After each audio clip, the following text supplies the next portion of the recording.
Dance, baby, we busy right. Wow, I love SKG. Sound like you're a God's favor. On the beat. The way I feel like drinking, nothing is stopping me. The money came soon and said nothing is stopping me. Money plenty. I'm a Barbie. I guess for the God, I'm a Barbie. Nobody, I'm a Barbie. I guess for the God, I'm a Barbie. None get body. This life that we living, when you wake up, you must celebrate. Life too short, make money, man, begin celebrate. Celebrate, oh. Haters will hate, lovers will love. We can't wait till you ready to go. Remember dreams, money sweet. My wire ways, money sweet. When the money finish, I will go bring some more. When the love low, I will ask some more. I enjoy it. That's how you can play. I enjoy it.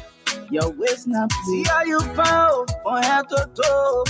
This love here, how you can get go. I will spend it. I eat my money, I will spend it. Let the liquor kick away. I feel like drinking, nothing is stopping me. The money came soon and said nothing is stopping me. I'm a Barbie. I guess for the God, I'm a Barbie. Nobody, I'm a Barbie. I guess for the God, I'm a Barbie. None get body.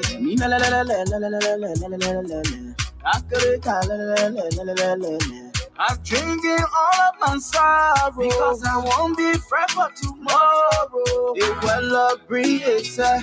My black diamond bring her, sir.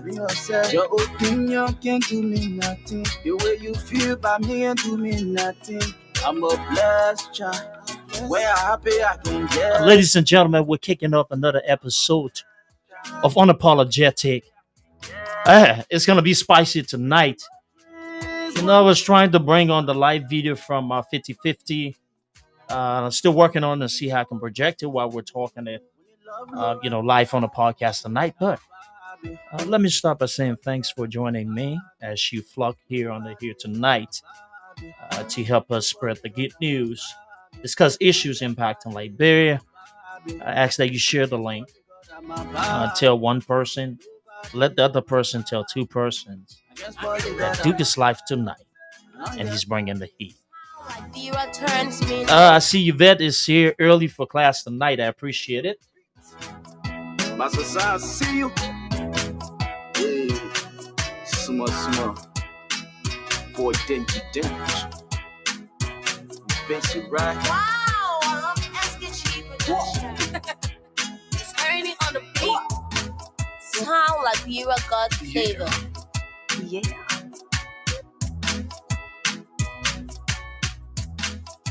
You copy from soundapira.com. All right, let me pause the music. We're just kicking off. Join the podcast. If you just joined us, I want to say thank you for joining us tonight. I'm asking that as you come here, share the link. Let's go ahead and make tonight's show a really great podcast. In the meantime, while we're waiting for people to join us and sharing the link, let me say this. I will be, playing to you excerpts, right? So this will be a live breakdown of a podcast on 50/50 this morning. I think there's some good information that we need to discuss tonight. So I want to let you know that, as you join us tonight, share the link. Let's bring more people on. Let's get people to follow tonight. I will, subsequently post the phone number to call in if you want to contribute tonight. Meanwhile, I want to take this time to say to all of you that, I'm appreciative for you being here. I know all of us have our busy schedule, but the fact that we're here, and just joining and bringing our all and everything to be able to talk Liberia, I appreciate you. By the way, Unapologetic comes on weekly, Wednesday, 8:30 Eastern time to 8:30 Eastern to 10 o'clock Standard Time. So while you're at it, make sure you take that. I share the link. I'll be back with you shortly.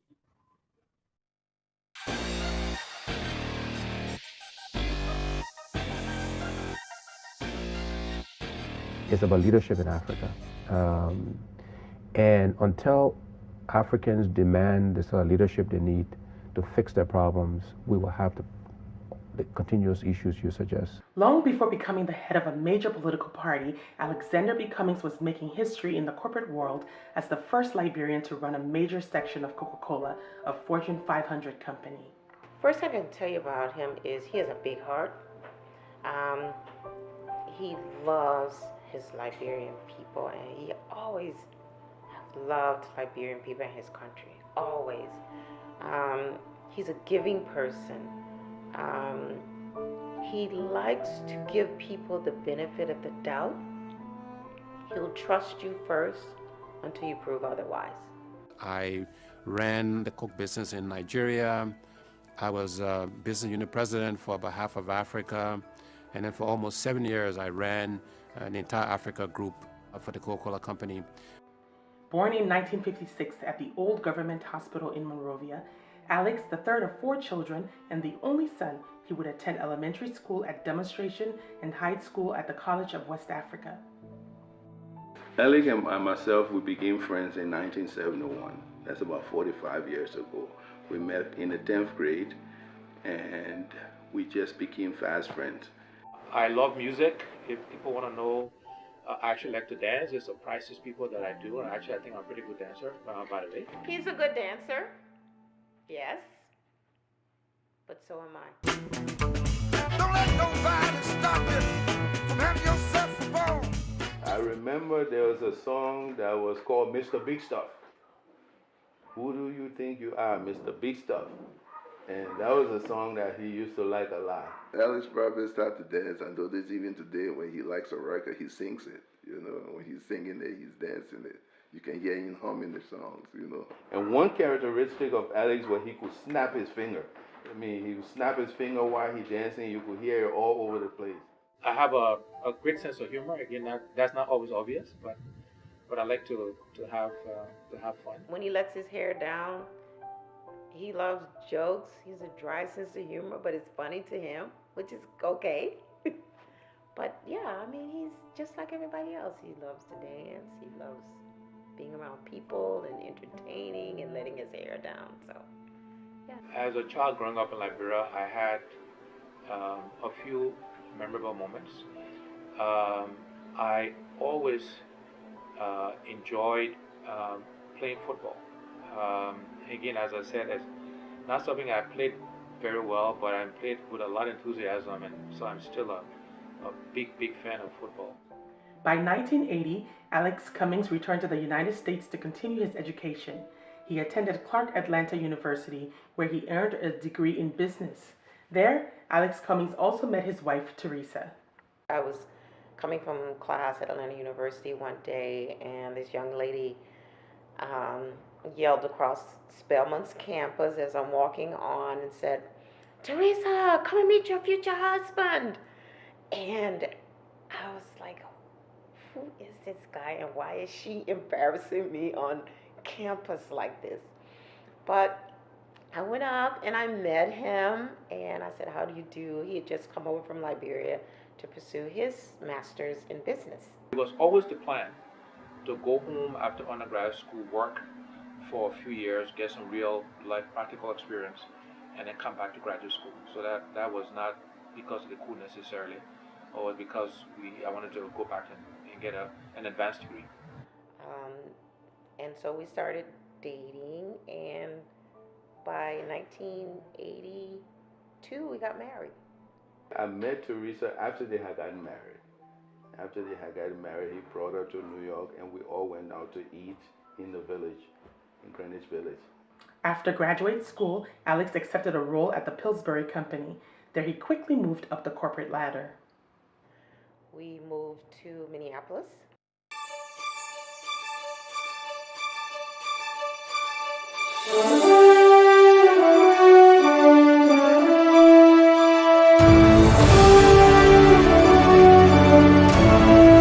Ladies and gentlemen, on that note, we'd like to welcome you to another session of Unapologetic. I am going to be your presenter tonight. My name is Duke Estrada JJ. Yeah, man.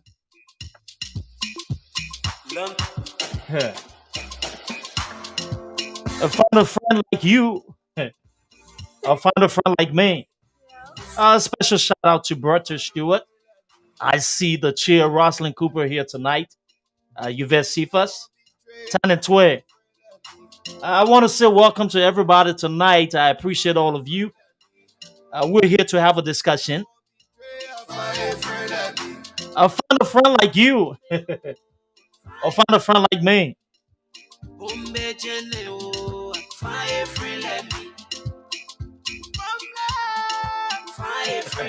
Bertha says she's in her feelings. I am too. We'll be okay.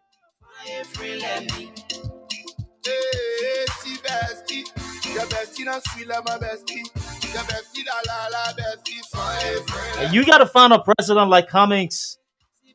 ABC strong. We're on the march to 2023.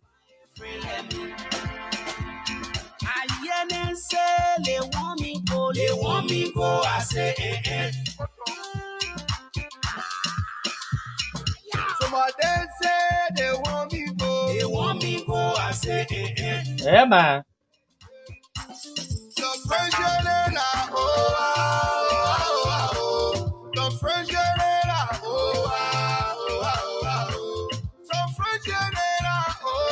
Some French to them, I'm telling you, my people. That is true.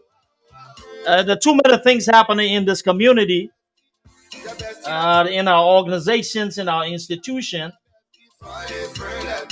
The French CPP.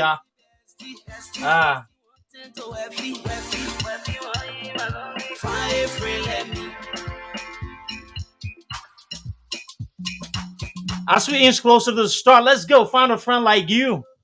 Find a friend like me. Find a friend like ABC. Hey, my people. Welcome to another session of Unapologetic. Again, my name is Duke. I'm back every Wednesday, weekly. Remember, 8:30 Eastern Standard Time to 10 o'clock. No false friendship, my people.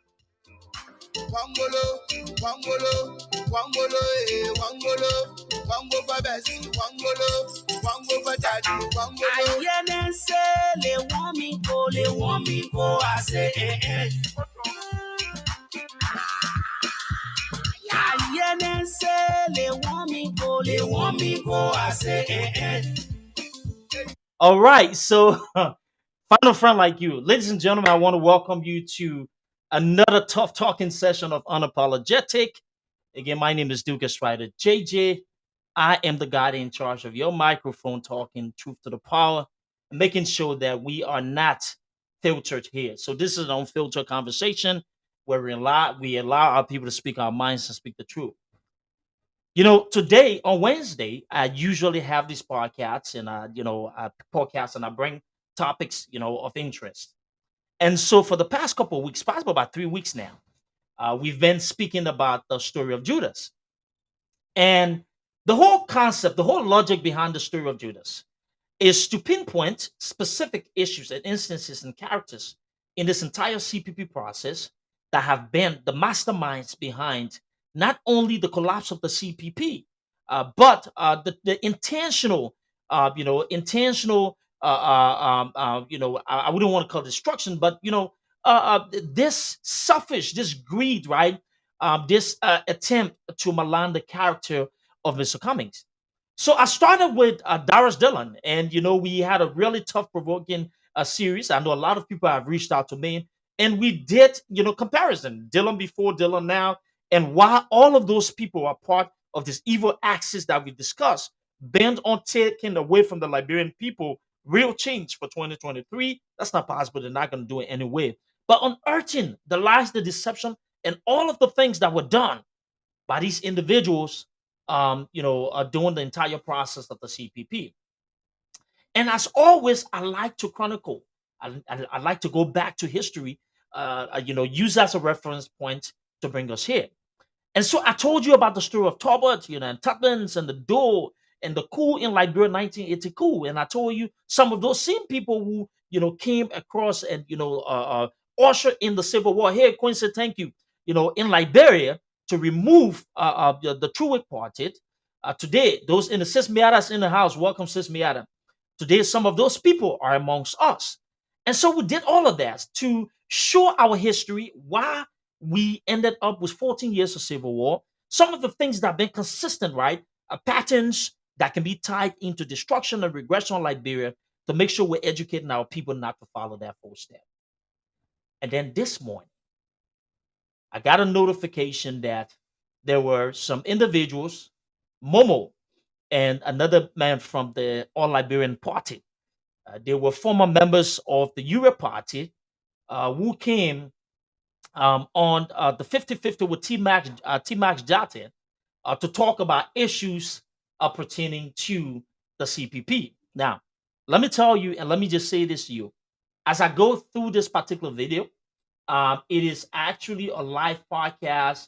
I didn't really have the time to edit it directly, but I'm going to try my best to make sure that we can go through a few things here to be able to get some of the questions and answers. And then as we go through that, we'll be able to discuss. Stephen Sewan from Portland, Oregon, thank you so much. If this is your first time following us on Unapologetic, let me use this time here to send you a cheer.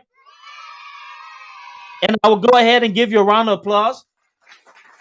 Thank you for following us. I appreciate you as well. So, as I stated, this is a live conversation between T. Max Dated and there's another gentleman from, I believe, LPR Radio. Correct me if I'm wrong. And they're having a conversation. But I want you to pay attention tonight. I will try to skip through because this is a live video. I will be doing the live parliament, but we will get to the point. And as I reach the various section, I will come back and remind you. But before I start this, I want to go over a few things with you so that all of you can understand where we're coming from. If you recall, last year, right before the ANC convention, and I think it was possible a week or 2 weeks before, I had a live podcast. And on that podcast, during that podcast that night, I told you guys, I went through a lot of different things, including recordings, and we continued to tell the Liberian people that what happened in terms of the CPP was intentional. It was orchestrated by individuals who felt threatened by Mr. Cummings. And let me say this to you. I've always told you that from the onset, when all of the news were coming up from those room, private meetings and personal meetings, I told you that these people were doing it because they fear Mr. Cummings. I also told you, and a lot of us said it, that I was confident. I even said it on the podcast that if the CPP and all of those individuals went to a primary, that Mr. Cummings was going to win the primary. And I linked the fact that these people came up with all these bogus noise and all the extra stuff that you saw today. Welcome, CRM. And I told you it's coming because they realize that they're not going to win the primary and they will come with all kinds of stuff to take away from the Liberian people. But tonight, I'm going to minimize my.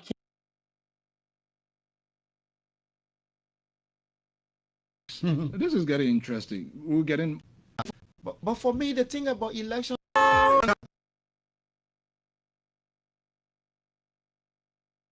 Necessarily. Yeah, I mean, normally I said not necessarily, but my resignation came from the point where that my political leader was supporting GNB. I'm not a supporter. I don't believe in supporting him for the presidency. When the support started for GNB?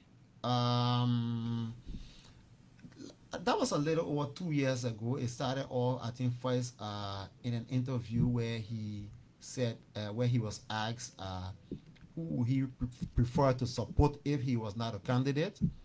And then there was another time where we went to a workshop, and he said in that workshop that he was backing down his own ambition and will give way to Ambassador Buckeye. But for me, the thing about elections is not about who comes first. It's not like you're line for food or you're on the line to registration and it's first come, first serve.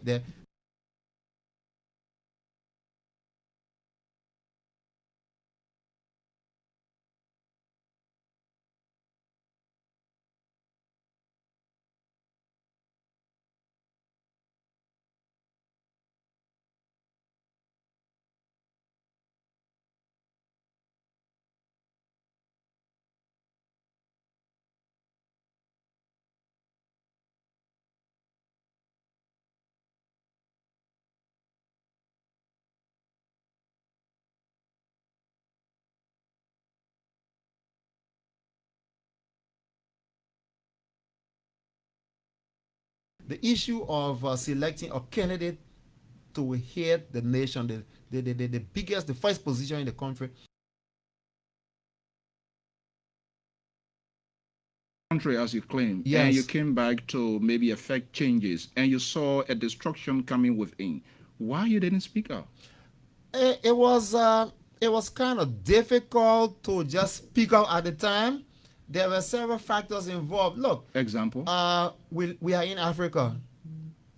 People die and you don't even get, in politics in Liberia.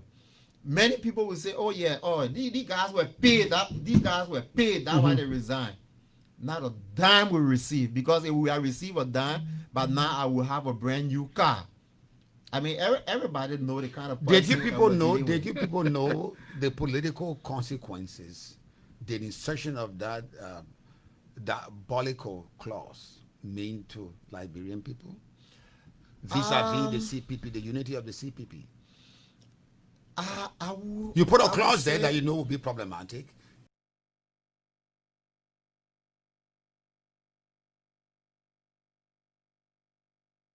I also discussed that with you.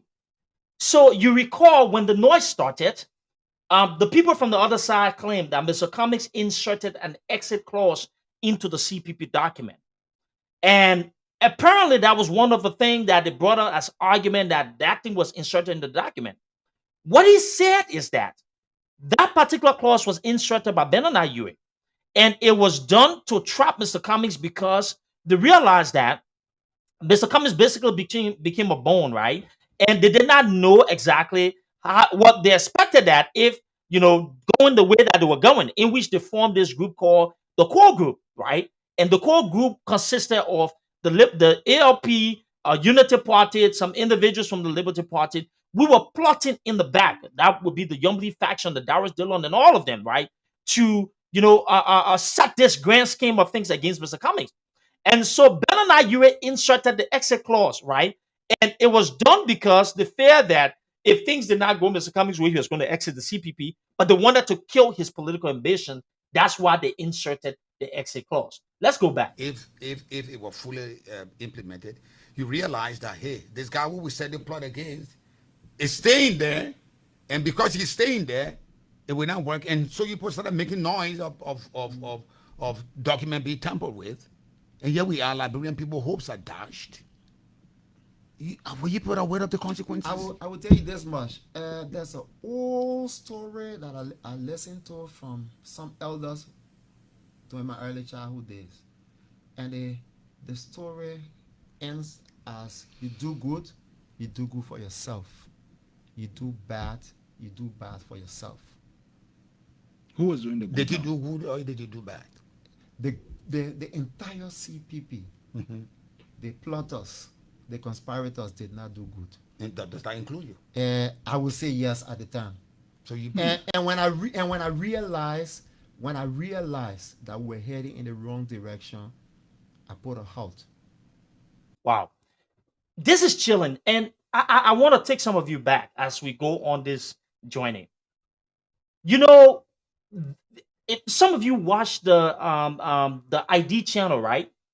And you get to witness the confession of murderers, right? Or you get to watch clippings wherein you see the actual murder scenes from somebody who was kidnapped, or somebody who, all those stuff, right? And I just want you to think about the chilling details, right? When those things are being said, and you witness, you witness it happen before your eyes. Like, I mean, it's shocking. There's a different feeling. And Momo here, and God bless his heart. Look, it takes a good person to be honest within himself and to come up and admit what he is telling you on this podcast. He was actually one of the individuals that was in charge of this group called the Core Group. For those of you who are just joining us, the Core Group was kind of like assassins put together in the CPP that consisted of Unity Party, Liberty, some members of the Liberty Party, the ALP, and they orchestrated this takedown of the CPP, and it was all against Mr. Cummings.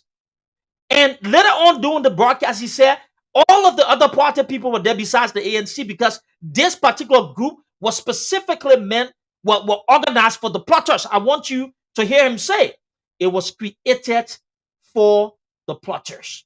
I want you to listen for it.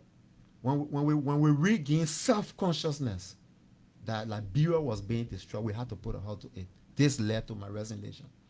So I wouldn't feel guilty now because I put a check to it. I try to reverse that decision I made earlier and try to get on the right path. Did the political leader, I'm talking about Wilfred, did Wilfred tell you what aspect of the document was tampered with? When he told you, I'm going to get out. I did not get that information from him. I did not. In fact, there's no knowledge of what was tampered with, because if there was knowledge of what was tampered with, the case wouldn't be in court for 5 months. And then you wouldn't have the the Solicitor General requesting Mr. Cummings to indict himself, to bring evidence on himself. Let me come back here to a moment. This is one of the individuals who was part of the core group, organized to go after Mr. Cummings. Hey, Jethro, welcome. And actually, plan this grand scheme of things, right? He is telling you that, look, there was no case, right? The so-called Solicitor General got no case. I was on this thing. This thing was all set up, right? It blew up in our faces. He is giving you raw details, a chilling account of how they orchestrated this lie against Mr. Cummings. My people, let's go further. So say one, and the guy representing you as the head of the political party of which you are a senior member, you say, I'm getting out, and nobody asked him, why are you getting out? Not only that, but it was almost a 90% vote following his decision. Mr. Samuel, why do you think they were doing that? Why? Institution should be of a whole, not an individual. I mean, there will be several factors. The factors like quote unquote, you eat my rice, you sing my song. The major contributor, the major financier will always have the bigger share of the say. So you control. I mean, it's clear. So you control. Wilfred control everybody. More or less. He is the part. To pay attention to that part. Remember, some of the people who came up with this flood, and one of the familiar rhetoric that they've used is that Mr. Cummings is power greedy. Mr. Cummings destroyed the CPP because of the greed. But here is somebody telling you that not only did Nyonblee and Urey orchestrate that, but he is also somebody who's got this dictatorial tendency, right? So say one, so say all. So whatever he says for the All Liberian Party is final. Nobody questions it, 90-something%, because he is the one in charge. I want you to pay attention to every detail. Let's go forward. More or less, you would say that. I mean, he's the biggest voice in the party, the most influential voice, you would say. I hope I do not want to relegate this here, but let's just get it right here. In your opening, you alluded that this was formed purposely to alienate, ostracize, or to get Cummings out of the way. Look, whatever you're doing, this next part of this interview, I want you to pay attention keenly. I want you to listen. I want you to see and listening to how evil that occurs in the dark will eventually come to light.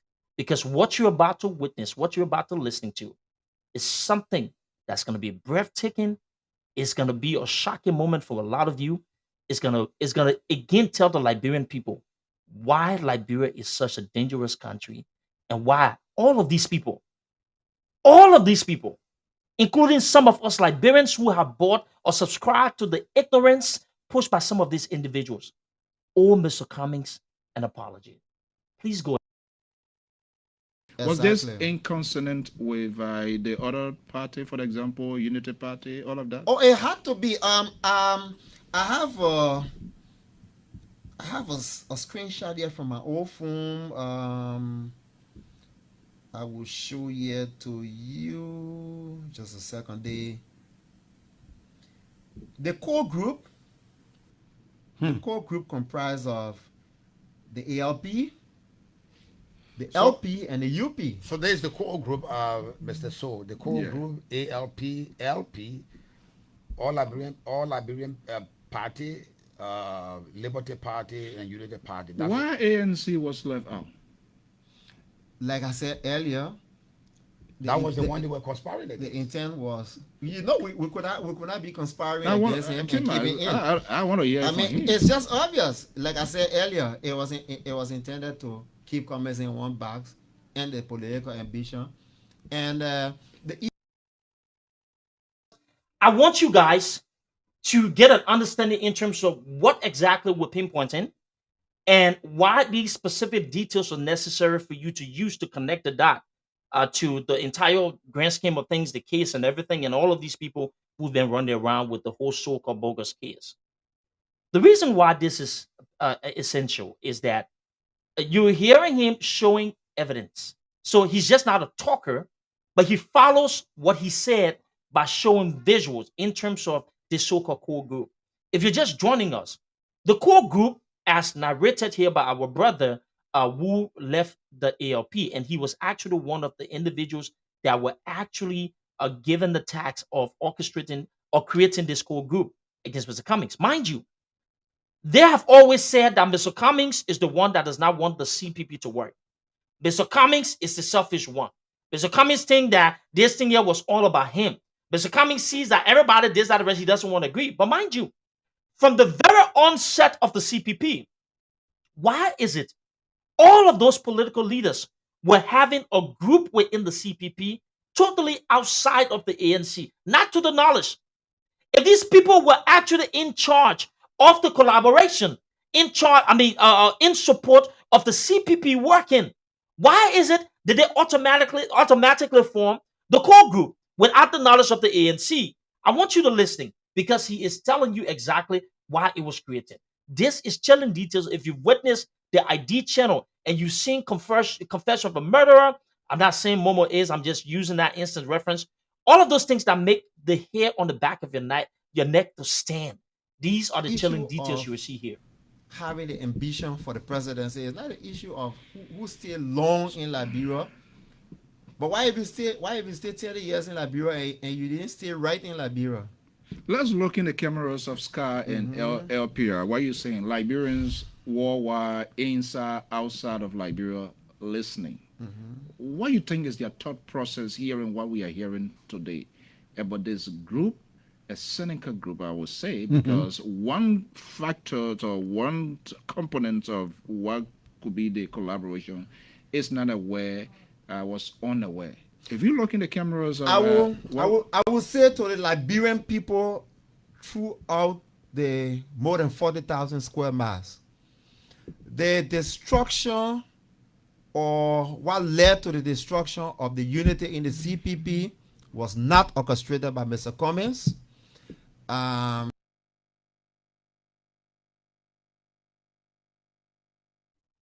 This is not only a confession, but he is now looking into the eyes of the Liberian people and being honest with them. And he's telling them, contrary to all the noise that you hear from those criminals who came together to lie on this man, that he wants you to know that Mr. Cummings was not responsible for the collapse of the CPP. This is coming from the individual, one of the key individuals who were tasked with creating the core group, a group intended to malign the character of Mr. Cummings and also sideline the ANC in the CPP. Go ahead and listen. Initially, there was this core group, the ALP, and all of the party chairpersons at the time were members of the core group. They were in this core group. They had access to communication except the ANC. So the intent was, like earlier, our political leaders supported Ambassador Buckeye. I did not come to Liberia, neither did I join the ALP to support Ambassador Buckeye. And I tell you this much, if we had gone to a CPP primary, my 100% support would have been for Mr. Cummings. I would have encouraged everyone that I could encourage, everyone that I could influence, everyone that I was friendly with, to vote for Alexander Cummings. Why would you do that without supporting? Why would you influence people? I mean, people. I can recall last year, I wrote a post on Facebook, and I also came on my live podcast as I was going through this thing to you. When everybody were running around with the noise, I told you guys, I said, mark my words. I wish I can find that post. If I find it, I will share on my page. I tell you, Mr. Cummings goes to a primary with Joseph Boyka. It's a done deal. I knew where I was coming from when I said that Mr. Cummings was going to beat the Unity Party in the primary. They all knew that because contrary to what those from the top, the Delon, the Joseph Boyka, the Nyonblee Kanga, and the Ureys were doing, their actual members who wanted to see change in Liberia were not subscribing into the idiocy that was being pushed out there. And if you recall, that's how the black voting came about, wherein they felt that they wanted to restrict the voting of those people. I said those things to you from an informed standpoint. Trust me, I knew what I was saying. And when I said that, I came up because I knew for a fact that we were confident. Mr. Cummings was going to win the CPP primaries. They knew that, right? And they started coming with all the little deception. And as you can see here, he's telling you exactly that he was going to vote for Mr. Cummings because even though with all the things that were said, he didn't really buy into Joseph Boyka leading the CPP. Let's go back to my brother. In your party to support your standard bearer? Because my standard bearer was not contesting for the leadership of the CPP. There were two individuals, there were two standard bearers who announced their interest. It was Ambassador Borkai, or former Vice President Borkai, and Mr. Alexander Cummings. But why would you support your standard bearer's his interest? That was his interest. That was his choice. Yeah, it was just simple. He was in this thing here to make Joseph Boyka president. Why you wouldn't support him? It was just simple. When we established the ALP, we established the ALP at the time for a better Liberia. At the time, I believed in my standard bearer. I did not believe in Joseph Boyka, because if I believed in Joseph Boyka, I would have supported the Unity Party in the first round. And it was a party decision in the second round to support the UP. But when we have this party of like minds coming together, we said we will form a collaboration. The collaboration was not formed to make Joseph Boyka president. Let me ask you. The CPP was not established to make Joseph Boyka president. It was established to have these parties of like minds come together with a ticket in order to unseat a government that we were not satisfied with. Let me ask you this question. You say you're now a member of ANC? Yes, I am. Why you politicians kept leaving one party?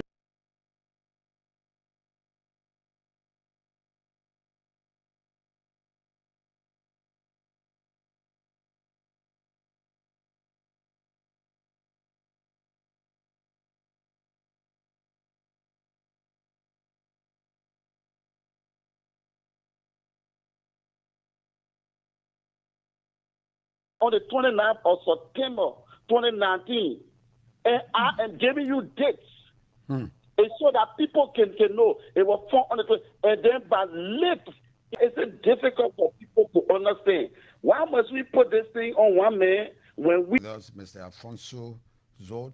Matter of fact, tomorrow morning, our special studio guest will be this boy from America. He runs the Liberian Public Radio. We will want to find out exactly what is his mission and what is his vision as far as dissemination of information is concerned in the interest of Liberian politics. So Mr. Zoe will be our special studio guest on 50/50 tomorrow morning.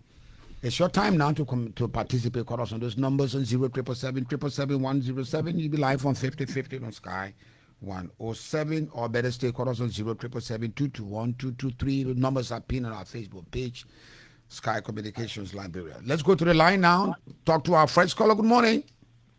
Good morning. Good morning, Kimia. Go ahead. How about Tim Alexander? Yes.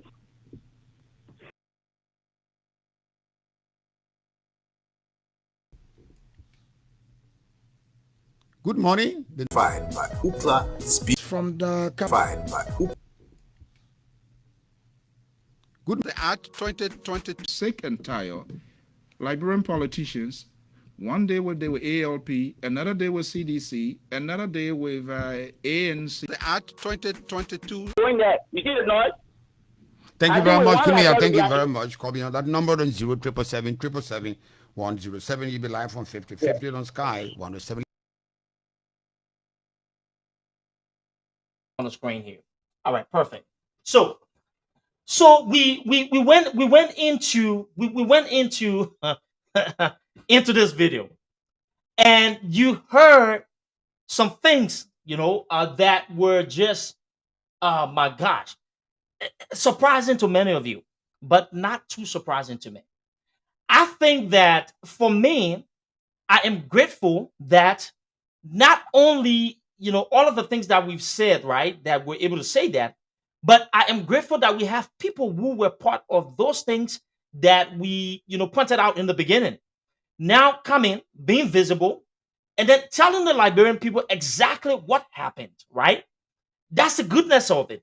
That you have people who were part of that thing, people who saw it from the back end. Those individuals who have evidences, they have the proof, right? Can now come to the public and show these things. Not only talk about it, but provide images, to provide conversations, and actually tell the Liberian people, like, look, listen, this is it. This is what it is. So we've always told you in the ANC, Mr. Cummings always been this individual who continued to set himself apart. And look, the fact today that this case continues, and there is no, here says Rebecca, welcome. There is no proof that these people could not even bring the so-called evidence that they had, that the Solicitor General had to say that he has to make sure the court asks Mr. Cummings to present his own evidence. It was all mockery. But as I stated before, there were elements in the CPP who were agents of the government of Liberia. Our only intent was to dislodge, to continue to provide all of those things needed, right, to aid them in causing confusion within the CPP.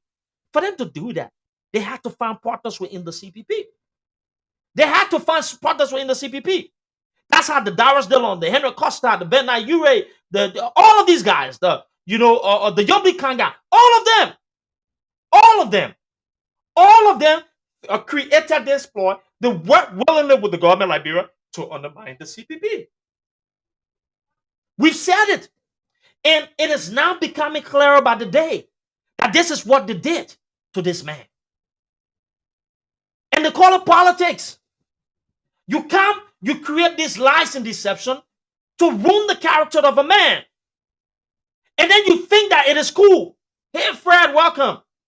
And you think that it's okay, it is unacceptable. But, God always found a way to vindicate his chosen one, to bring things to the light. I don't recall at any point in time in our political history wherein there's one member in the opposition to clean hands. Then at this pace, within the faster pace, that we've seen the truth unveil itself. I've never seen. Sometimes it takes decades. Sometimes it takes years for people to know the truth. In the case of Mr. Cummings, to show that he has God on his side. The truth is now unfolding before our very own eyes. These people said that, we wanted the CPP to work. And some of you argue that, you know what? Why they can't come and just send the thing? All the noise, all the distraction. No, the noise and distraction in the CPP is not Mr. Cummings' fault. It was about them, because these elements, those agents of the we administration who were planted within the CPP, had one job. We knew that the collaboration was a dagger in the heart of CDC.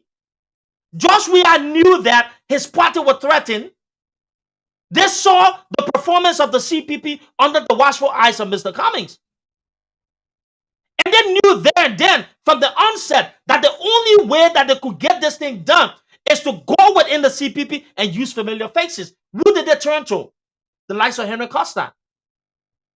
You think they really chasing out of that country? It was all part of the plan.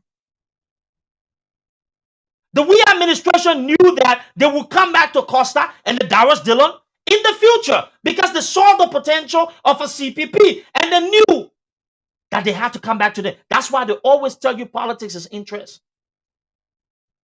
They maintain that relationship, including finances, payments, as you've seen a couple of days now from Benjamin Sanvi, who revealed that people like Mo Ali are on payroll, are taking stipends, regular stipend from the we administration. All of these guys. And I don't know if you recall, there was a point in time wearing with the whole Janet kids wearing, Wally said, oh, we always cool. You talking about Kara's great. That he and Kara's great, some kind of relative, and it made it seem like it was all chatty and stuff. These guys, they are all agents of disasters, part of the repetitive field system that continues to hold Liberia hostage.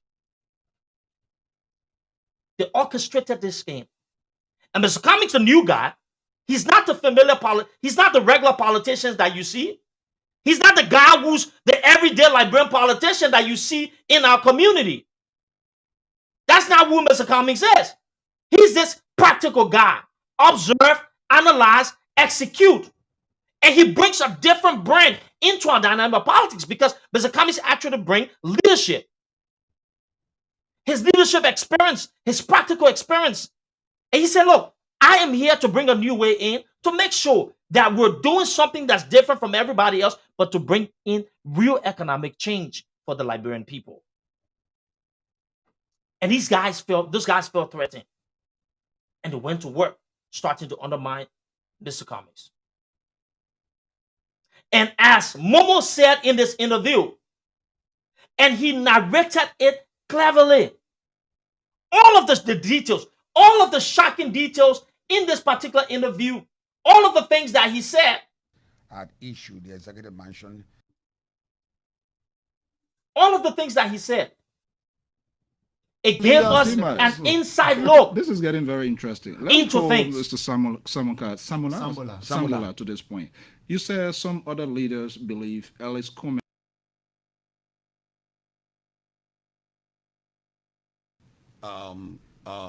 Alexander Cummings, and he was unaware that neither was because his party was not of the core group. Obviously, he was not aware. What signs did the other officials saw that made him a threat?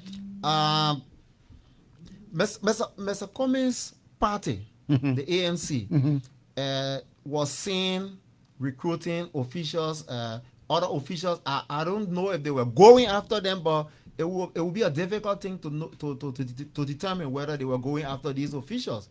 But you saw prominent officials from other parties joining the ANC. But Larry Yankwe, he ran on the UP ticket. He's a major leader in the ANC today. And like myself, who later went to the ANC, I believe Yankwe went to the ANC because of his belief, because he saw. Here, as I stated, that they saw something.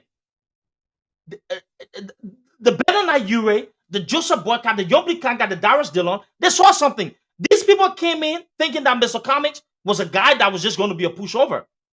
But they underestimated him. Let me tell you, Mr. Cummings is a practical man.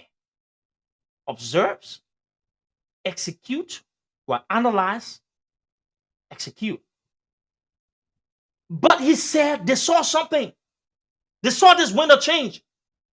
This man fastly understood the whole political landscape. He adjusted and he started to be something that all of them did not expect. Because mind you, in the minds, they were the ones that needed to have control. They're the ones who were the veteran politicians. But here is this man outsmarted them. How did he get to do that? People forget. Corporate America is highly political. Some of the worst politics that we see is in corporate America, cutthroat business. But it's smartly done, effectively done, right? It's done with poise, it's done with smarts, brilliance, right? And in a society wherein you have the vast majority of those individuals as ordinary nitwits, you outsmart them. Because what we got to see, and thanks to Mr. Cummings, we got to see now that Liberian politics is not based on smarts. It's based on idiocy. That a lot of these guys, once you take them out of the dark, you take them from that particular environment wherein idiots thrive and bring them into the outside wherein it has to be based upon ideas. They lost it. They completely fall apart because they're not tailored to compete. They're not tailored to use smarts, to use their minds to thrive. They just use the old dirty, stupid, silly Liberian politics that's not competitive enough. It's not based on ideas. It's just based upon lies, deception. They got beaten at their own games. And so that's why he detailed. He cleverly stated that we saw something, they saw something. And they began to feel threatened He by saw Mr. something Cummings. there. So let me ask you this: is it an ANC race car that you're playing now? No, I'm not playing on an ANC race card. No, at all. Not.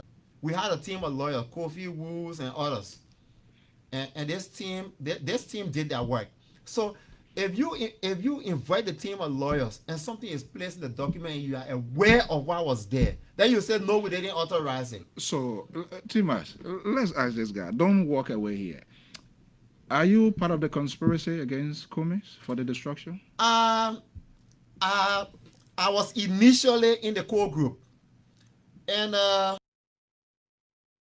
God bless his heart. Thanks for admitting that he was part of the core group. And the core group again designed, created to undermine Mr. Cummings and the ANC. My people will tell you guys. And this year, I don't know how any Liberian. Let me just calm down a little bit. If you are really about Liberian, if you're a patriotic Liberian, if you've always thought that we need change in that country to replace George Weah, to make sure that we change the way in which governance, the path in which government is taken, and you bought into this hope of the CPP, then you became frustrated because you saw all of this noise. And for a second, you said that, oh, Mr. Cummings, even though we're trying to do that, after you witnessed this interview today by Momo, after you heard or you watched the interview of Martin, if you are really about Liberia, there is no more doubt, not a single doubt that should be left in your mind or in your heart about what transpired, and you are now under obligation to start holding all of the other people accountable and seeing that, you know what? This Cummings man is the way forward. They lie on this man. And you know what's sad about it? Let me just bring this back because I like to touch history. You remember during the war how people got killed because of lies? We killed our neighbors who were Mandingo, our Nigerian brothers, tribal affiliation, and all of those things. People told lies on other people when it was not even true. And they were killed in the Civil War. Far too often, we have actually operated in a society that doesn't care about other people and it's only about us. It must stop. These individuals orchestrated one of the worst crimes in the history of any free nation by lying on this man. What did Alexander Cummings do? This man came with good intention. He never stole from the Republic of Liberia. He earned his wealth, his blessing through hard work, selflessness, sacrifices, beat all odds. Did not have ordinary talent. Meaning, he didn't have football talent, he didn't have basketball talent, he didn't have music talent. He used his smarts. Use his smarts to succeed in the competitive society. Then he comes and tells his people, he said, you know what? At the end of the day, we want to come and change our country. He comes to follow through the process. Went through in 2017, didn't work out. Said, you know what? 2023 is coming. We're going to do all we can. I will stay in this country. I will live here. I will talk to my people. Then the people said, let's try to do a collaboration. He makes himself available to that process and repeatedly told the Liberian people that regardless of what happens in the CPP, will live with the consequences. That means this is what the Liberian people want. And he stayed true. These people came with all kinds of lies and deception against this one man. They came up with all kinds of fabricated stories against this man. Lie on his character. Push all kinds of things there. All sorts of deception against this one man. Some of the plotters, the people who are involved with them, say, you know what? Enough is enough. We need to say the truth. And they come up now, they're saying that they're showing evidences. Liberians, we have to think smart. And we have to be honest with ourselves. Listen, one of the curses that we live with today as a nation This is your boy Duke is trying to JJ. is since we executed those 13 cabinet ministers on the beach, We have never saw peace as a country. The culture of lying and executing people have made us a cursed nation. And while is it that we have not even found peace from all of the errors that we've made as a nation, we continue to add more to these things. The same people coming back again to undermine, to lie on good people. All of the negatives that we see, absolutely unacceptable. Mr. Cummings was not the reason why the CPP collapsed. Mr. Cummings was never the reason why the CPP did not work. And, look, I know critical thinking, man, but for God's sake, you think about it. You think about it. We ask these people, what was altered in the so-called document? They can't say it. Initially, they said that, the man put the exit clause were not there. These guys who were part of the core group, the same people they work with saying, no. Matter of fact, Ben and Urey put the exit clause in the document. And the reason why the exit clause was placed in that document was because the fear that Mr. Cummings was going to leave the CPP. He said it. Mr. Cummings did not include the exit clause in that document. They inserted it. Ben and Urey inserted the exit clause into that document. And the intent was, from the beginning, it was shady. Because they only did it because the fear that Mr. Cummings was going to exit. And they said that, according to him in this video, he said it was necessary because they thought perhaps by including it, they will clip his political wings, because now he's tied into this. He cannot go out. It is a done deal. We get the same CPP nomination. His hopes, aspiration, ambition is done with. Wow. But he said something happened. Something happened that when we began to see these things, we realized that, you know what? This man here is winning people. This man, people buying into him. And because people are buying into this man, we have to make sure now that we look another way. So, I mean, let me go ahead and take calls. I believe Emmerich is actually on the line and want to, contribute here. Let me go ahead and pull this up. Emmerich, how are you? Good, thank you, Carly. How are you doing? I'm doing great, man. I'm doing great. No, you're doing a great job. All right, breaking these things down. Okay, these are the things that we need to expose to our people. The plot against Mr. Cummings, as you know, and listening to all of the testimonies from the different people. Okay, Lamomo. You will see, you can tell, you can infer that these things actually happen. Okay, from what we saw. These are the testimonies to corroborate everything. All of these things that are unfolding right now, dude. It is not by surprise. We are not surprised by it. You see, when we are faced with evil plans and so, you have a God that's going to fight your battle. And that's exactly what's happening. And I will tell you this for sure, from a factual standpoint, that Momo is a very credible person. Very credible. It's just one of the reasons why I deal with Momo on a regular basis, because I find him to be credible. We've talked for so long. The information given by him, if you see him, he has the demeanor. You can tell from him that he's speaking the truth. He's been consistent about his position. He's never changed. People will always say, oh, he was paid. But I will tell you this, if Momo was paid, all right, a lot of things you will see to show that, yeah, he received money. But I think it was about the country. Momo was in Philadelphia. He lived here, all right, and he went back home to help out. The same patriotic duty we all have. He went back home with good intent. But when he saw that the reason why he went back home wasn't the reason that was being demonstrated by the person he was supporting. As a patriotic person, he took a stand. And I don't think people should question that because he took a stand. So it simply means that, oh, Mr. Cummings gave him money. That's wrong. And that's one thing I see when we support a person.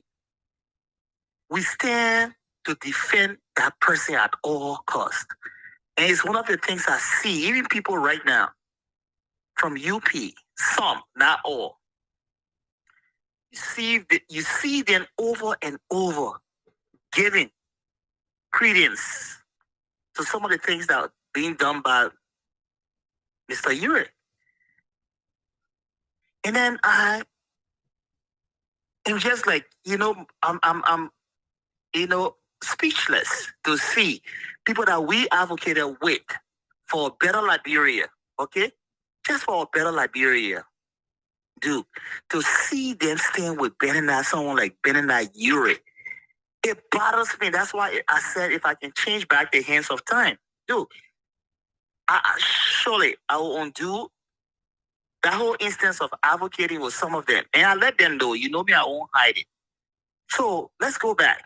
You see, Mr. Cummings, most people in ANC kicked against the idea of Mr. Cummings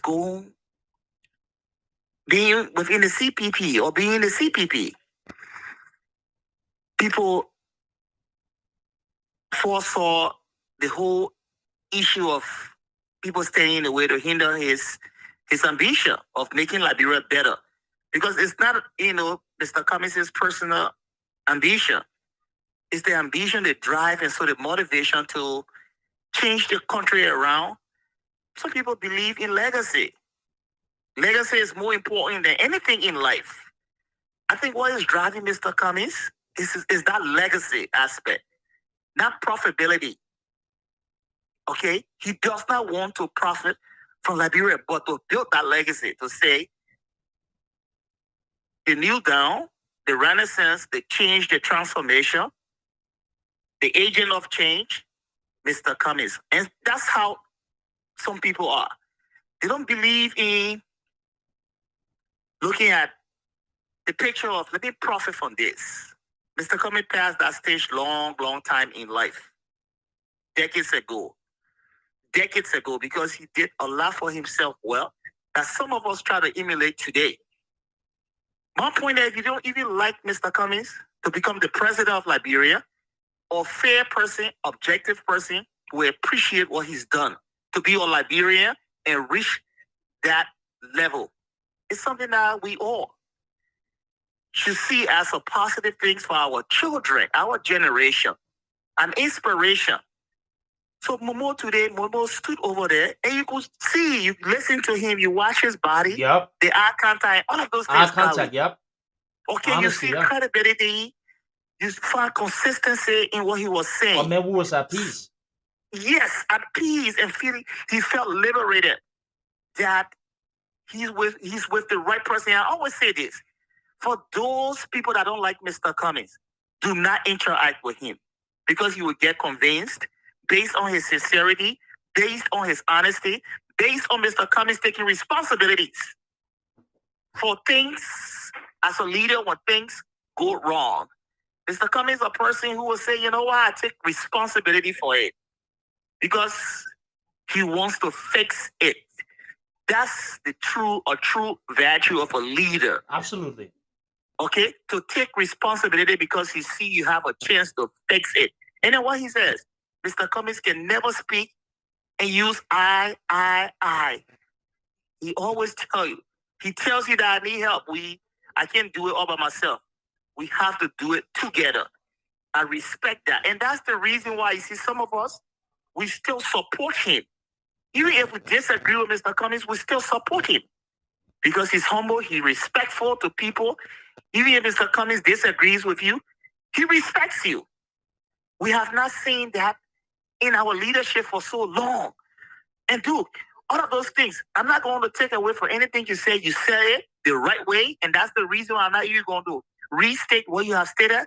But I'm just telling you some of the qualities, I myself, as, a supporter of Mr. Cummings, observe that if you don't like Mr. Cummings, you don't want him to be, do not interact with him. Because once you meet Mr. Cummings one-on-one, and you will feel it, an honest person, you feel it, you know it. And I think was some of the reasons why you see people like Momo today, they were able to change because they interacted with Mr. Cummings on the executive level and so what he brought to leadership, or man who was punctual, who was on time, or man who took records, who takes records, or man who keeps records, or man who will sit and be concerned about anyone. You see Mr. Cummings, a person, right? He remembers you by names and so. Those are the qualities of good leadership. He will remember you by name. Even if he met you once, he will try to like recollect and say, oh, you so person. Mr. Cummings is a very good listener. And I keep saying some of these things, our people, when Mr. Cummings faces them one-on-one, their minds, and they knew it, that this man, if he goes out, people are gonna get that conviction that he's the right person. Okay, and they knew it. You say, oh, Mr. Cummings is not accessible. But once Mr. Cummings is accessible, he's a threat to anybody, anyone. And it's just the truth. If you don't like Mr. Cummings, don't sit with him because it's easy for Mr. Cummings to convince anyone that he has the leadership quality, the leadership ability, capabilities. A very good person. My point there, we can't keep destroying good people in our country. We can't keep doing it. All right? We sat. Some of us were quiet. We were not in politics, into politics, and so we kept quiet. The good people got destroyed. Okay? But this time around, we're saying, you know what? Liberia's problem is the leadership. We have had bad leadership all along. So it's the time to speak up. And I said, oh, everyone, ANC, if you're not with ANC or Liberia, who likes Mr. Cummings from different party, go and share his vision. Go and talk about it. Go and win people over. That's the only thing I'm encouraging everyone from ANC to do, to go out there. The people want to hear these good things, these messages and so about Mr. Cummings. So I don't think, we should sit now. It's the time. We see when things are chaotic. It's the time to go out there, do, and advocate for him and talk about his vision, ANC's vision and so. We want a country, a better country, a country that will be secure, that women would not be abused. In case, even if they are, you still found a judiciary system that will adjudicate, cases and so. Those are the things that we look forward to. We look for a country where the private sector will boom, find being resuscitated, that everybody will be happy making a living for them, for himself or herself. We want to find a country where our schools will meet the standard, the universal standard, will compete with other, countries, advanced countries and so. We want a place where the healthcare system will be better to take care of some of those illnesses, simple illnesses that are killing our people on a daily basis. We want a system. We want a country where we are connected by roads and so. So Mr. Cummings is not only looking at roads, because he got adequate words to express. They would just say roads. Arrow. I don't know how many arrows and so. Keep going with the arrows. We don't even know where it's going to end. Mr. Cummings, he uses the experience he has to sell his vision. And I will tell you this, if we want to tap into anything, I have compared, compare and contrast Mr. Cummings with a lot of people in the country, in the leadership, people that, canvassing, people that want to become leaders in our country. And I think Mr. Cummings will do well in the country.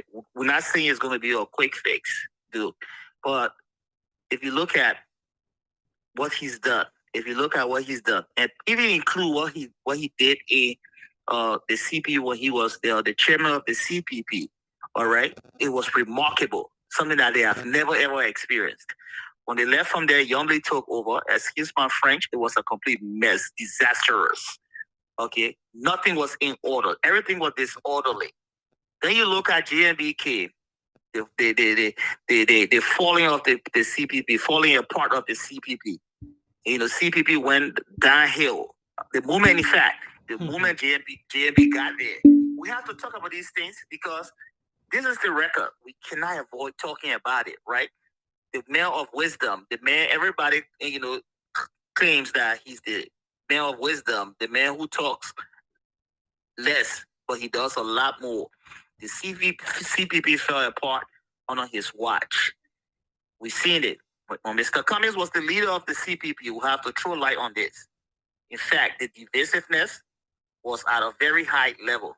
Okay, he was being targeted every day and night. So you see, Mr. Cummings, how he works, well on a chaotic, situation. And so that's leadership. When you have chaotic situation, you can, Mr. Cummings, someone who can pick up the phone call 4 o'clock in the morning if fire is gutting a building or so. Mr. Cummings will be that person who will wake up 4 o'clock in the morning, Duke, and be able to make a decision to help, save lives and properties. And so Mr. Cummings is that person who, his energy, all right, his passion for Liberia, his conviction for Liberia, his experience, his education.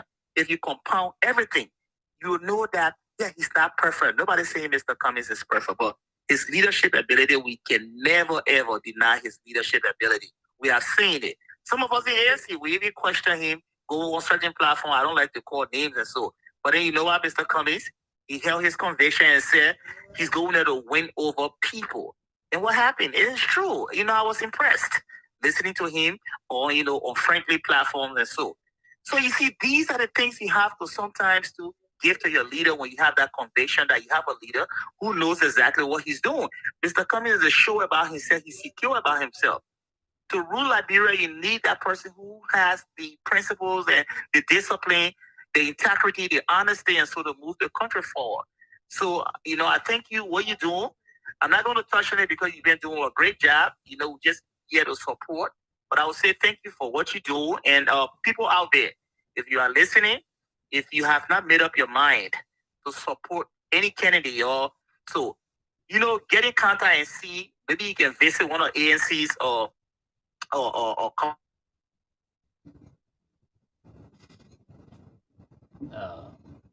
America, I think I lost you there.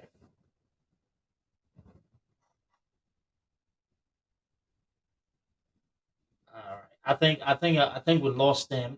We lost them. I think we lost Emric. Yeah, Emric dropped off. Hopefully he will call back. He will call back on there. But brilliant point by Emric. Now, we want to give people time in the call, so we'll call probably. I will set the timer. Let's do about 2 minutes, 3 minutes top. There as we go through. So the number is actually on the screen here. That's where you can actually give me a ring on. So again, we look today. Today was a good day. Let me go ahead and play the clip here. It was not just me alone. Martin Kula was. No, Martin, you are facing the camera. You are facing. I'm done with politics. So I tell you, we have heard Mr. Alfonso Zod. Matter of fact, tomorrow morning our special studio guest will be this boss. Mr. Comey was committed. Let's go back to line 4. Talk to our next caller. Good morning. Go ahead. Mo Ali was definitely a part of the. Good morning. Good morning.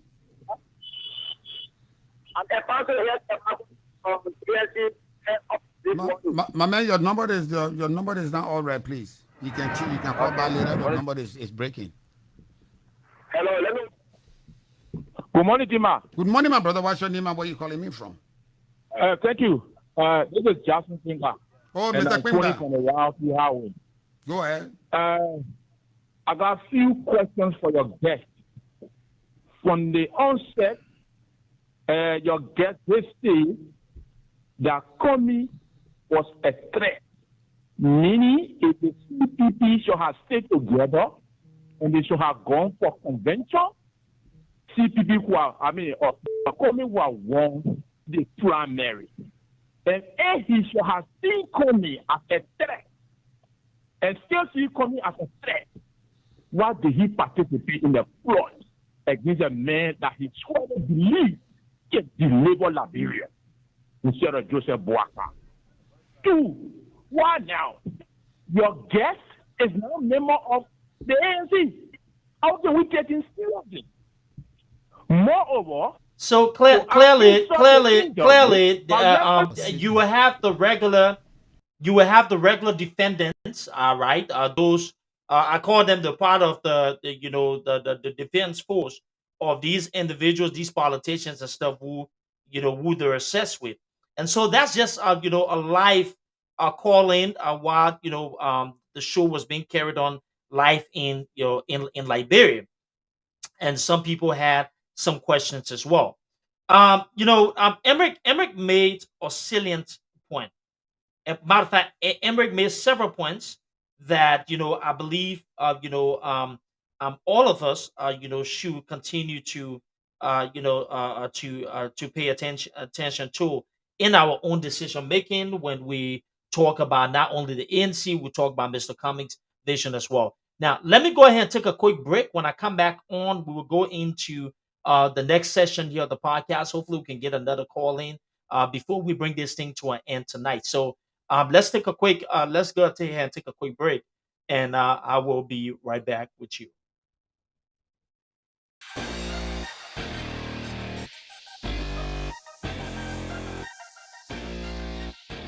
It's about leadership in Africa. And until Africans demand the sort of leadership they need to fix their problems, we will have the continuous issues you suggest. Long before becoming the head of a major political party, Alexander B. Cummings was making history in the corporate world as the first Liberian to run a major section of Coca-Cola, a Fortune 500 company. First thing I can tell you about him is he has a big heart.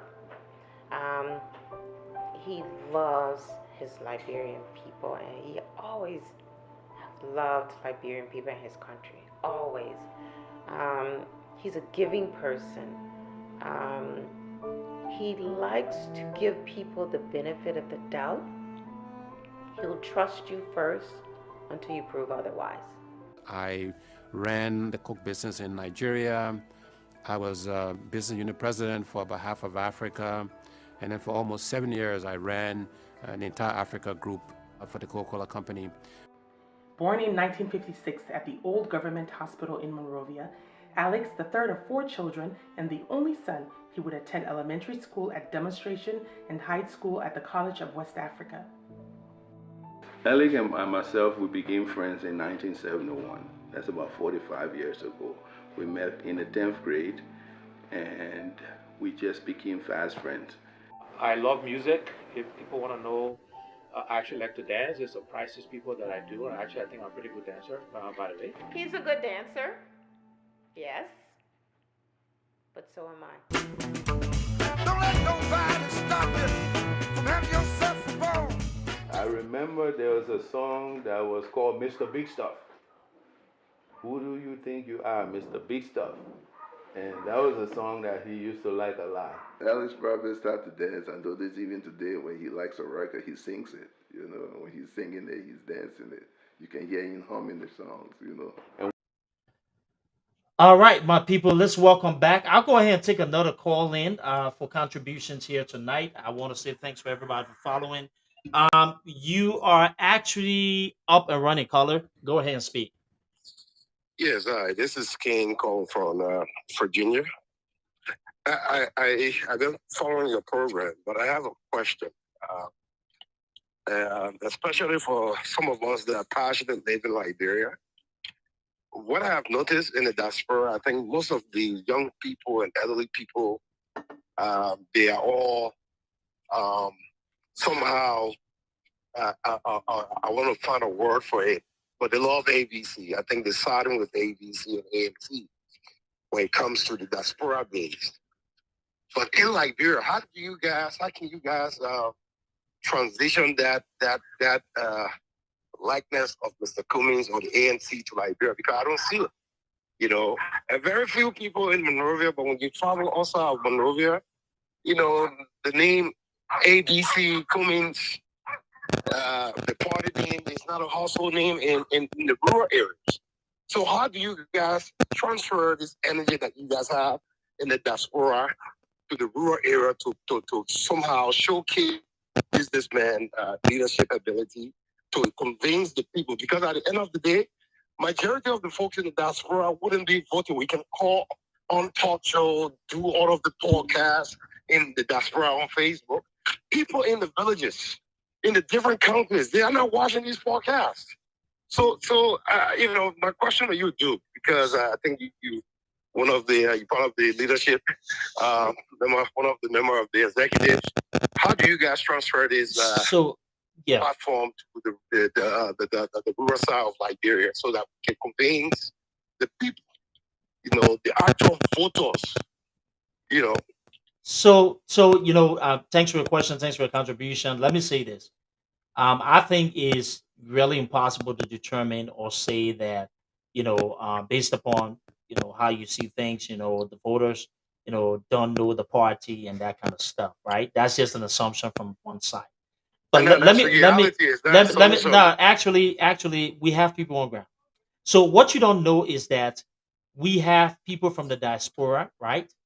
That go in and out, right? As of lately, we've seen an increase in our members from the diaspora who are going to different councils and different areas. Mobilization is ongoing. Now, let me also remind you, though, that we have elections 2023, right?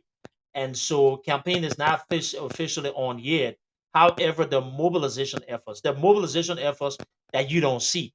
And historically speaking, right, Liberia is not a country wherein people are comfortable with telling you what their voting preferences are, right, or preference is, right.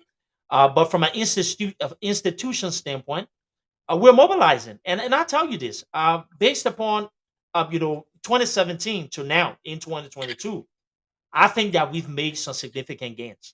Now, are there areas of opportunities? Yeah, that's why we're on these podcasts talking to our people. And I like to say this that there are opportunities on every end, but there are also a reality knowing that based upon some of the work that we've done, we've been able to win the hearts and minds of people. So it is not going to be an easy task, but we're counting on the fact that we're committed people and we have people who will be involved through the process. Say, for instance, somebody like the gentleman we called a few minutes ago, Emmerich, Emmerich Dicko. Emmerich ran a mobilization event in Grand Bahasa County, and he had hundreds of people from different areas there, right? And we have a lot of different ways that we go through a mobilization, and so those efforts will continue. But look, I know based upon meetings that I have, interactions that I have, feedbacks that I have, and Wante just came back from Liberia. She was in Mark Gibby to kick off the mobilization efforts when we brought over more than 400 new people to the ANC that were former Unity Party partisans as well. So that's where we're going around and making things happen and recruiting the party. And perhaps, somebody like you can actually listen to these podcasts and being convinced to join us. But we're doing a lot of things, and if you wouldn't mind, send me your information so we can have people reach out to you because we can't do this alone.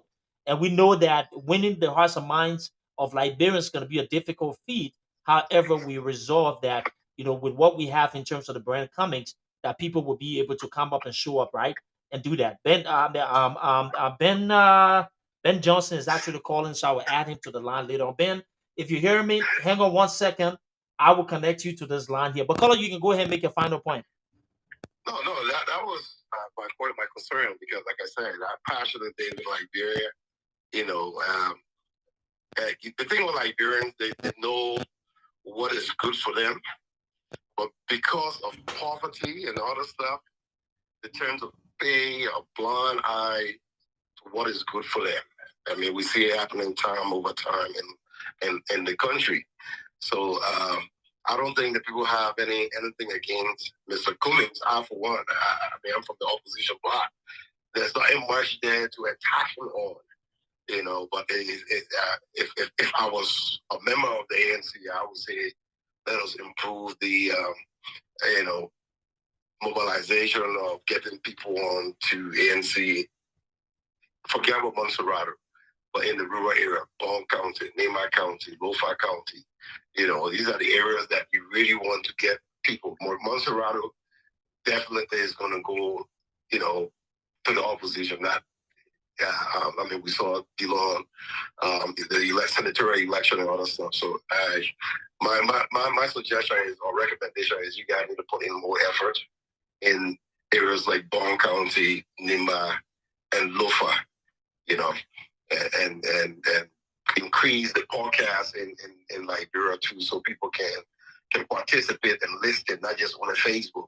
Yeah. You know, link up with public local radio stations in Liberia that will be able to relay your podcast so that the locals can understand and know Cummings better. Because right now in the country, what people know Cummings, I mean, the name is ringing bell because of what is going on at the court. I think you guys should also make use of the name Cummings ABC, sell him out to the locals, forget about this court thing that every corner you pass, people discussing it, and try to sell the actual ADC and don't get involved other parties, you know. Because right now it's just ADC. There's no longer CP. I mean, I say I got CPP, but from the look of things, it's just Cummings, you know. And that's my final say. thank you. I appreciate listening. All of those feedbacks are taken. It helps us to get better. And yes, listening, if you know ways in which that we can get the podcast on, please do that. We're working. We are in conversations to have this filtered through. So I've spoken to somebody on the end that we're working on some things here. And so that's a great point. And I'll be looking forward to actually connect with you on that. So thank you. I appreciate it, my brother. Please send me your information so we can reach out to you. Thank you. Thank you. All right, that was a great that was a great great point there by him. Hello, yeah, just 1 second. I'll bring you through lively. Meanwhile, let me just say this: I got another caller. I will bring them on here shortly. But I want to say a special shout out to Mr. and Mrs. Clark, Professor Clark. If you have time, go on Amazon and please buy the book, the Dream, George Weah, The Dream, The Legend, The Rise to Power by Professor Emmanuel Clark and Isaac Vatupa. A nice book. I've been following that. Outside of all of the noise that we heard, it's actually a good literature. Meanwhile, we're on here tonight on Apologetic talking about everything that's a comics as well. Color, you're on live. How are you? Good. It's Alex calling from Super South Dakota. Hey, how are you, man? Yeah, good. Welcome. You go I ahead. want to say thank you again for the hard work to be able to carry information that people are seeing what is happening in Liberia. The reason some are today, I continue to follow Mr. Cummings. It's not because we love Mr. Cummings, but the ideas he's bringing on the table. What he's looking at, the vision of Liberia.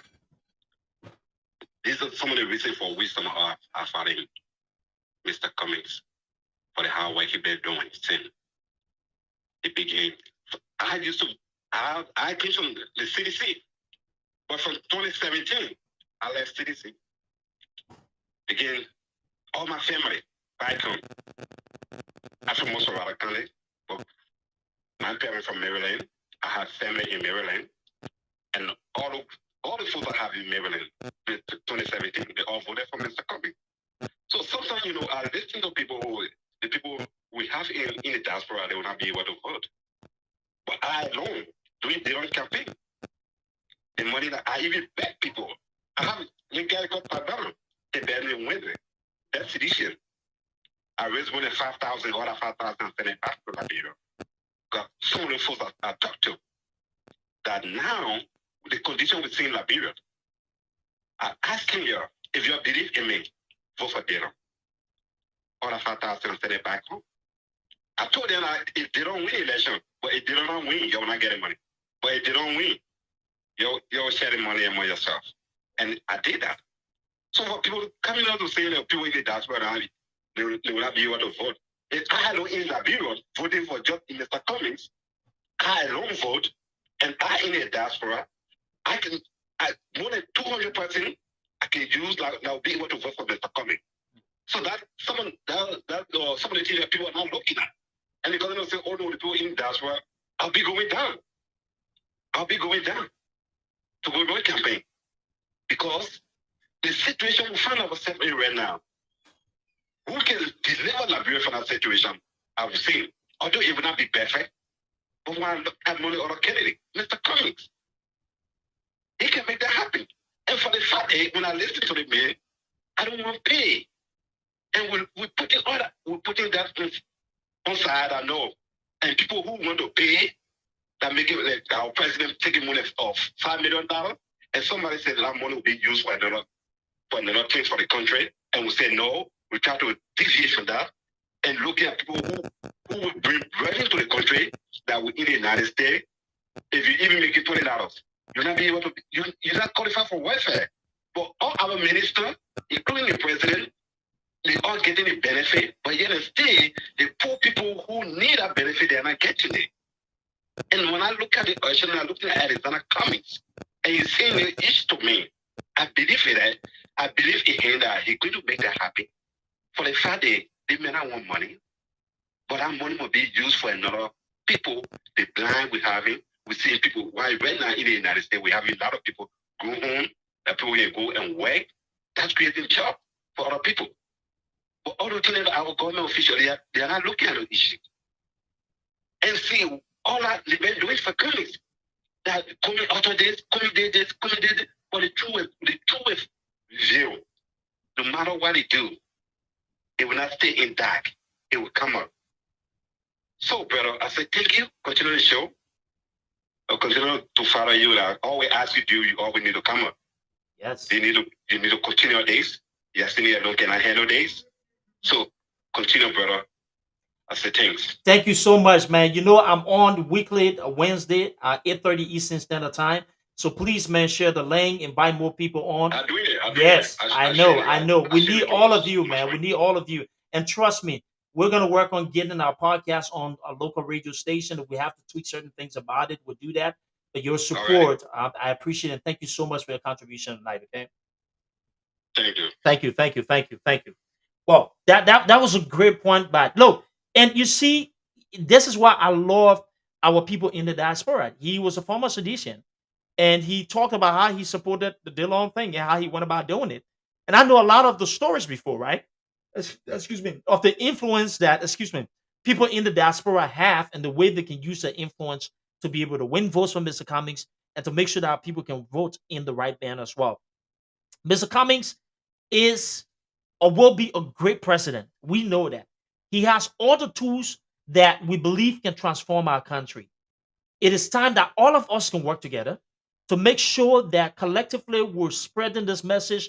We're educating our people. We're using our connections, our contacts. We're going to town and villages to have a conversation. So we're going to take your top up for them. Unapologetic has to be or will be aired in on the local radio station in Monrovia Sun.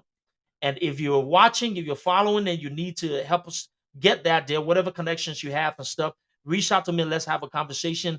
But we need to continue to have a dialogue and provide a different perspective to our people, right? And if you're on social media, you're in Liberia, even though we're not on radio now, and you come across this, you like the podcast, share the link to people there, right? Take it to them.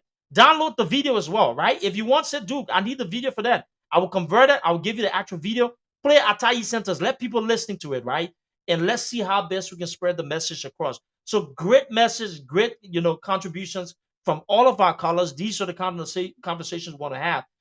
Let me see that if Miara, I don't know if you want to call in for just 2 minutes to say something in, pellet or in the dollar to your people, go ahead and do that as well. And if you can speak in the dollar, feel free to come in and talk. So let me go back to the podcast here so we can be able to, bring this thing together and end it.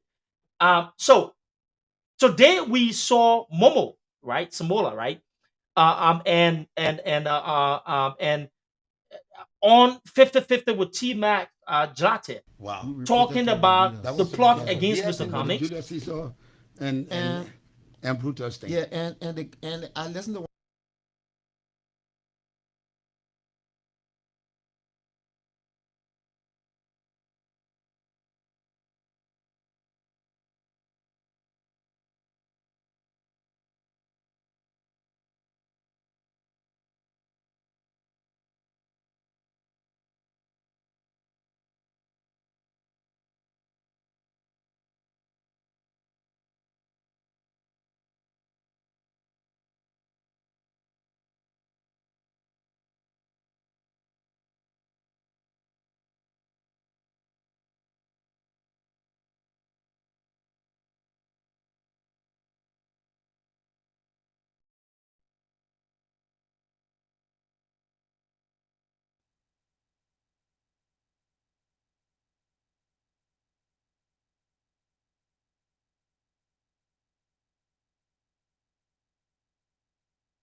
one of the callers talk about was it in black and white or in color? When the document was completed, the document was sent to, at the time, Mr. Cummings was the head of the CPP. The chairman of the ANC at the time was chairman of the executive committee, and the executive committee is the more working committee. The NAC, which is a higher decision-making body next to the General Assembly, was a little higher than the NDC in another layer, but the NDC was the basic functioning part. So some of the people talk about Daniel Nathan signed the document, but there's the same Daniel Nathan that signed the documents at NEC when they register. And when the document went to Alosha store, it went in PDF. So I mean, I'm not a computer giant, I'm not a computer scientist, but I hear from the computer board that there's no way when somebody sends you some stuff in PDF, you can alter it or you can correct it. I may be wrong, but if somebody got any other view, you can tell me. And I would want to speak for the common Liberian people. My people, the document went to Alosha store. There was no way even Bill Gates, the computer giant, he could not transform, he could not correct, could not open the he could not document. open it. This particular document, and these are excerpts from the live interview today with Momo Sambola, who unearthed some things, including this core group that was created to destroy the CPP but land the character of Mr. Cummings. I have on the line Miatat, who is actually skilled in our tribal language, and she's going to come on here and just say one or two things for us, probably 2-3 minutes. Miata, you're on live. Hi, everybody. Mark ka unga tuae nyagare nyamiara ngakwa bongani ngakwa berfane. Nengo wa mwenga hawa nongwe daga ngama elizana komi. No la dro waga po mapu. Kola no ngupo age biko kabaga nyinga. Nongwe abakwo ni po nwanga abakwo ni po la dro ba. Kaloni daba po eli ko bo mu ti abake ka yenga. So ka ka ma bonga ne bla beke poka nine no we daga ma elizana commins ka go poten poru election ten 2017 kugo ngomnga so ka kwa hulenge rupo pa kwato no po kwato elizana comi po because no we Liberia worker no we ba corporate ka na nyinga kaloni da bali kopro mu ti abake ka yenga ka kono ngabake ma ngwe bo padu bo no da manga jiri ngai late be du porega be blanga no be late ke elizana komis jeda ka no we ko ke na ka kona na ka wa elizana komis la bro wa ka no we ba e vo polo vo plani lo ko ni la bro wa ko I pla ko ni ko la bro ate ko lu I kwa la bro power ko la tu kwa ka great Igatiga de na nungwe tu nene daga madawo. Eri Johnson Sally. Igade nine, Igoko ni po makbo, library mama baso kakula poruka. Engabake luneka po, gwengbanga luneka po, nune daga madu. Garen na god mui. Kuke po kobake luneka po, nyama miata nga po belafane. Yagani lofa, na wonga kwa na belafane, bonkante. So kobake luneka po, keka mama. And thank you, Duke, for giving me the time to talk to my people. Thank you so much. I appreciate that. We'll do this every Wednesday wherever you come on and actually speak directly. I really appreciate it. We need to do this. And thank you so much for contributing tonight. All right. Thank you, Duke. Thank you. Thank you. Great. And that's what we're trying to do. I have the calls keep coming, so I'm going to go ahead and take this call here as well. Let me bring another caller. Thank you, Miata. I appreciate it. I say thanks for everything that you continue to do. Thanks for adding something else. Hello. Okay. So I think we didn't get him on there. Let me call again this other number and see how we can bring them on. I had a couple of missed call here. Thank you, Wante. And let's see if we can get another caller on before we do that. Hello. Yes. Guess you were calling to contribute. Okay, perfect. Let me go ahead and put you on live, okay? All right, perfect. All right, perfect. So we'll go ahead and put it on live. Gabriel, hold on 1 second. I have another call on the line. I'll click with you real quick. Just hang on for me. All right, perfect. All right, caller, you're live on. You can go ahead and speak quickly.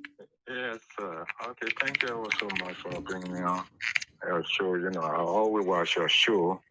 It's very interesting. You see, one of the things is that I know you know General very well, right? On it? Yeah. Kishan. Okay. Yes. You got my number. You can call him off the air. We tell you a lot of things about me. When Mr. Cummings, after the election, when he joined this group, the very first thing I said, that's a red flag. They're trying to bring this man in to use him as a bait in security. Bait is what you use to entice the fish to catch the fish. And then when Mr. Cummings take Mr. Harvard as a, chief of staff, I raised a red flag. I said, look, this guy, I know a MO, a brother that I call Madison too well. I know all of them are MO. That's the wrong man for him to bring closer. And he told me, he said, oh, they went to school together. Okay, to call all matters short. You see what happened? There was something that, you see, in anything that you do, my brother, when it's wrong, God can share it to light. When Mr. Cummings took over, you see how these people were not paying their dues? That should have sent a signal. Because how can you join a collaboration and then you're not paying your due, but other people paying their due? Because I can remember, if I stand corrected, I think the same one of the two parties, I think Mr. Cummings had to pay, their due. So what they were trying to do, because it was something that was already preempt, that they're trying to frustrate this man to get it man out. So what they were doing that deliberately, they were, sabotaging this man when he was the chair, the leader of the group. So in all said and done, I will recommend to you, if you get all the edge, you got my number, you can call me. I will say a lot of things to you that that I don't want to see on the air. Okay. But I will recommend to you, you can just take it down.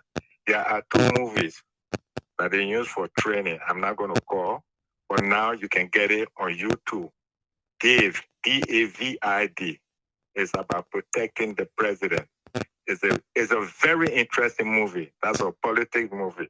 And then you have another one that they call Shadow Conspiracy. Those 2 movies. Watch it. Very, very classic. All that you say, I listen to you. That's what the movie exposed. So my brother, let me close on the point. In politics, there is no permanent enemy, no permanent friend, or permanent interest. Thank you ever so much. Thank you. I appreciate it. You can call me off air, anytime. You can talk. Absolutely, we'll do that. Thank you for your contributions and great point as well, okay? All right, perfect. All right, perfect. All right, you there? Hello? Yes. You're live, you can talk. Oh, hey, Duke. This is Masa Washington. How Hey, are you? Masa, how are you? I'm doing good. Okay, so I'm watching your show and I'm actually so upset with this latest news and information that has come out from these guys on the 50-50 show today. Literally confessing to how they lied on Mr. Cummings because they tried to entrap him so that he wouldn't leave the CPP because they needed his money, they needed his support and his expertise. Oh my God, how horrible. I mean, this new culture that Liberians have cultivated since the war of lying on decent people, maligning decent people without any, remorse. They don't even think how these things affect people's lives and, their families and what have you. What they have done to Mr. Cummings is horrible, is awful, and there should be some level of accountability. Benana Urey, with his criminal self, should be able to account for what he's done because they have not only subjected Mr. Cummings to public ridicule and embarrassed the poor man all over the place for nothing for months and months and months, but they have people, ignorant people who don't know any better, insulting this man, calling him rogue, and all those kinds of stuff. Benana Urey, there must be a level of accountability for Benana Urey. I mean, to even have people like Urey at this time holding something like this, trying to drag other people down after they destroy the country, they fleece the country, they loot it from the country, and now they're using, their loot to try to destroy decent people. This is really sad. And Liberians need to be serious about this. They need to get together because they have destroyed themselves. They have no credibility. So they want to destroy everybody else with them because they want everybody to be in the same sorry boat with them. What they have done to commies, honestly, is really bad. And I'm saying this as an independent person who likes to speak the truth always. You know, I'm not an ANC partisan. But what has happened here is wrong. It is wrong, and this should be addressed. Because not only did they try to bring Mr. Cummings down, but I mean, look, they destroyed the entire CPP. The entire CPP, the hope of Liberians to have a change of government for the better, they've destroyed everything. I don't know whether the CPP will be able to muster the courage to swallow their pride and come back together to see whether they can make this work with just few months left, or people will just decide to just continue going their separate way, but they just completely dashed the hopes of Liberians. And for people to come out now to say that this was all a plan, this is awful. I mean, this should not be celebrated. People should not take this lightly. Absolutely. This has a serious, far-reaching implication on the nation, on all of us. This is wrong.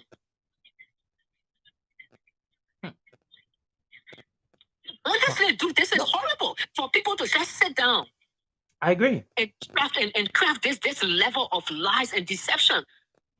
I mean, God, this poor man dragging him to the court all over the place. His wife is going with him to gain support. I saw the other day when we went to the Temple of Justice, ignorant people who come in can actually support. Yep. People who are gapping, who hungry, who don't even have food to eat. Most of them are homeless. Walking behind this man, clapping behind this man, calling this man rogue. Only for people to come out now to say this was all a hoax, this was all a vicious plan, and then this is just going to be business as usual. Don't do. The ANC hierarchy need to think about suing Brennan and Urey. Every one of them who are in this nonsense. There will be consequences. They need to sue all. There will be consequences. There will be. Because Liberians are so emboldened with this cultural impunity, so they can just mess with people anytime. You know, this thing has to stop. Where people just want to destroy every decent person. Nobody responsible if they went and destroyed themselves. They were in the war. They were chasing money. They were carrying. They thought that there would be no more life after the war. But guess what? Today we're here. And they cannot drag other people down who have done nothing wrong because they have destroyed themselves. They want to destroy other innocent people. What they did to communists was really wrong, man. I mean, for people to come out today and I say it was all a master plan, was all a grand plan that Bernard Urey and his like sat down and plotted. And then look how it's ending up. What they intended for bad for him, their own trap they said is sketching them, rope hog, bush holding rope. This is pure nonsense, man. I mean, I watched that video today. I was like, oh my God, this is unbelievable. Yeah. Liberians are evil people, very evil, wicked. I mean, you dash the hope of 5 million people. Wow. Just agree. I know. And, Masa, I will reach out to you, subsequently to see how we can further expand on that. That's going to be one of the things that we will be championing on the show to call, in solidarity to well-meaning Liberians, including members of the ANC, and pressure the hierarchy into making sure that there should be some kind of legal action taken against at least some of those elements in the diaspora in Liberia who have actually intentionally went on, this so-called tirade or whatever we labeled it, to malign the character of a good man. But that's a solid point, and I'm with you. I am exactly with you. Wow, I mean, the thing about it is that people might think, oh, it's just politics. I was talking to somebody about it today. So, oh, Masa, why you want to even bother? You said you're not ANC woman. It's just politics. Politics of blood. No, this is not politics. This goes beyond politics. Where people just sit down, evil men sit down and decide to destroy and malign an innocent person. This has nothing to do with politics.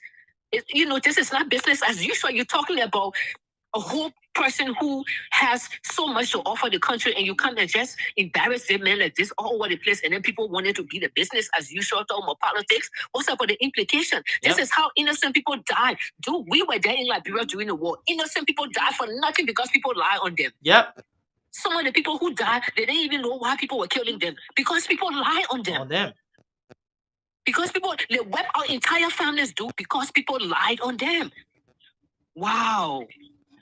This is monumental, though. This is monumental. It is. This is monumental. These guys destroy a whole collaboration that would have brought hope to 5 million Liberians, and then people want to trivialize it. Hey, I'm totally with you. Like I said, we'll expand on this. This is an important issue that all of us need to get on. We need to hold people accountable. This is why justice and accountability is actually essential in Liberia, and we cannot continue to let our guards down. Something like this that happened to Mr. Cummings should be not only a wake-up call for people in the ANC, but Liberians overall, because if we cannot take action now, just imagine to what extent these people is gonna take, the malice and the hate. So is there. But Masin, go ahead, wrap up quickly, and then They would take that. They would make their rounds. Yes. Today is Cummings, and everybody sat on the fence supinely. Maybe except for you, ANC steward. Everybody sat on his fence supinely and watching this movie, this horror story, this horror tale, watching this kangaroo trial and all the kind of nonsense. Okay, but today is Mr. Cummings. Yeah. Who's next? What innocent person is going to be destroyed tomorrow? You guys don't want any decent person to emerge leader of that country, because you know what? The evil people, the charlatans, the criminals, they have a chokehold on Liberia. So every time some decent person try to show their hair out, to try to do something, they come and shove your hair down on the water, and then everybody else sits down and let nonsense like that happen. The perpetrators, the charlatans, the criminals, they are united. Yeah. Because this was a united effort by criminals to do this to Cummings. Yeah. So this is how tomorrow they will start lying on Massa Washington. In fact, you know how they cost me, they lie on me for nothing. People lie on me for nothing. Say I met with George where he gave me money and he gave me a job. 2 years ago, nothing but lies. I have not seen George Weah. George Weah has not given me a job from nowhere. Okay? But that was on a smaller scale. But this thing that happened to Cummings, it's scary though. It's scary. People don't take it seriously. This is a scary thing. This is a scary thing to see a criminal like you who's supposed to actually be in hiding. Who's supposed to keep quiet and just his stolen wealth, just enjoy his stolen money quietly. So people can't even think about him. To see somebody like him having the audacity to come out and to spin something like this on a decent person, and they really think that they should get away with it.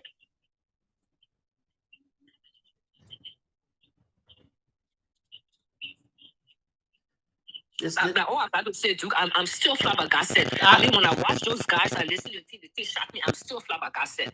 I can't get used to Liberians being evil. I stay in the war. I saw a lot of evil things. I saw a lot of criminals and charlatans. But every time they do something like this, it just shocked me still. And listen, you like I said, this is exactly why some of us continue to to speak. And this is the depth to which these people have actually plunged Liberia into a complete mess.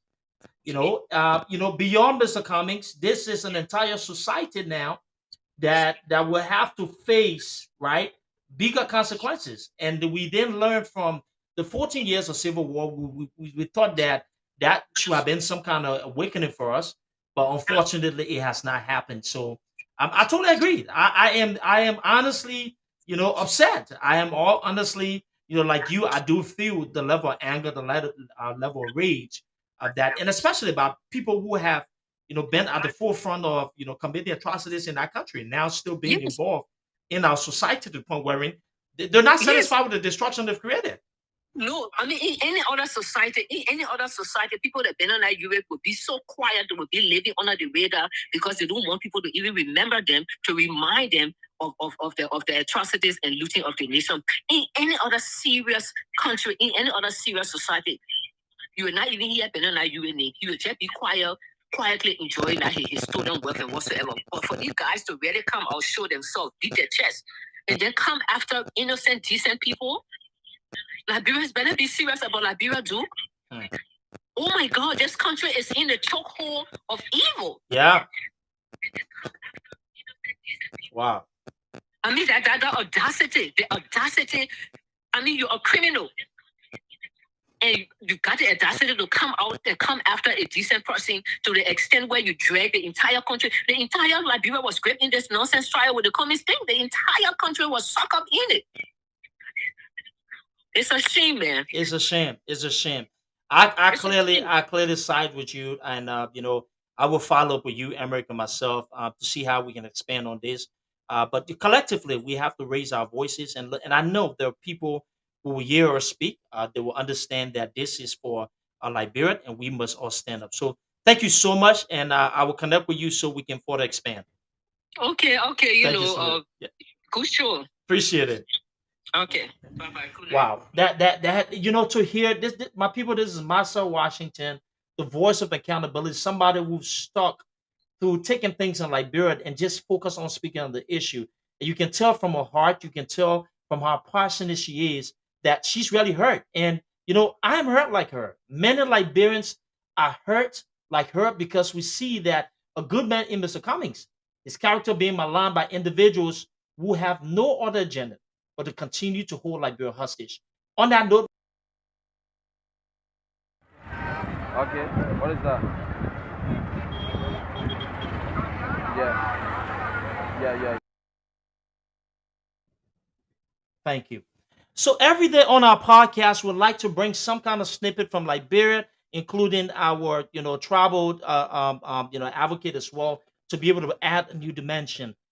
What you just saw was a little part of downtown Liberia, the waterside area, and the beautiful landscape. I think this reminds us of what we have in terms of the beauty of that country and what we can do if collectively we all of us can sit together to be able to forge a way forward. My people, on this note, I want to tell you all thank you for following us on another episode of Unapologetic. Again, my name is Duke Estrada JJ. It is always a pleasure for me to be on this, social media talking about issues impacting Liberia. I know that Liberia will see a better day, but collectively, if all of us can continue to raise our voices, lift our voices, and just let our people know that change is coming, and Mr. Cummings is the change that all of us see. On that note, I want to say thank you for joining us today. It has been, I will stand the next time. It has been, I will let Lorenzo know. It has been a thought-provoking session tonight. Reach out to me for all your touch, your concern. Again, we're on YouTube. We're on the YouTube channel. We'll be going down any shortly and stuff. I think I have about 100% on YouTube. That's actually linked up here, and we have on Facebook as well. But I want to say thank all of you. Please continue to share our link. Continue to follow us. We need change in Liberia. Mr. Cummings will be addressing the nation, I believe, tomorrow, and hopefully we'll have an emergency show to cover all of those things that he discussed. My name is Duke Estrada JJ, and I want to welcome Chef Princess and my people. All right, my people, this is the end of Unapologetic. I want to say thank you all for following us today. Find a friend like Mr. Cummings. We've had a bunch of betrayal in the CPP, but my people, we wouldn't stop. We will continue to push the Cummings gospel for dawn of a new Liberia. My name is Duke Estrada JJ. I am the voice of the people, pro ANC, pro Alexander Cummings. We've been doing all we can to bring the message live and direct to you. You're listening, find a friend like me. And the besties. Find a friend like me.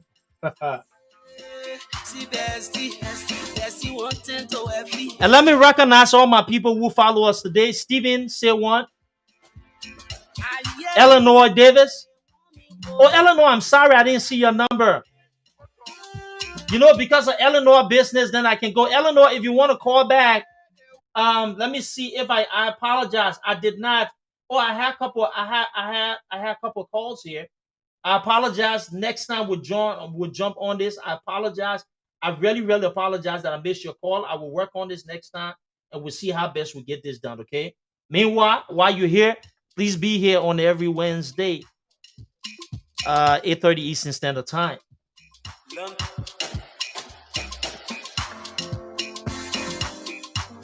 big shout out to Miata for educating our people today. I am my own chef, Monrovia Lounge. Go to destination for everything Liberia in the Dallas area. Check them out. And a special thank to Wante Clark, Professor Clark, Eleanor Davis, Bertha Stewart, Rosalind Cooper, Amber Benson Nicole, Amasa Washington for bringing something powerful tonight. Kazili Livingstone, Bertha Olivia Moore, all the way from Liberia. She's up tonight watching. Madeline Mayunga, Yvette Cephas. Yeah, man. Find a friend like me. You'll find a friend like me, yo.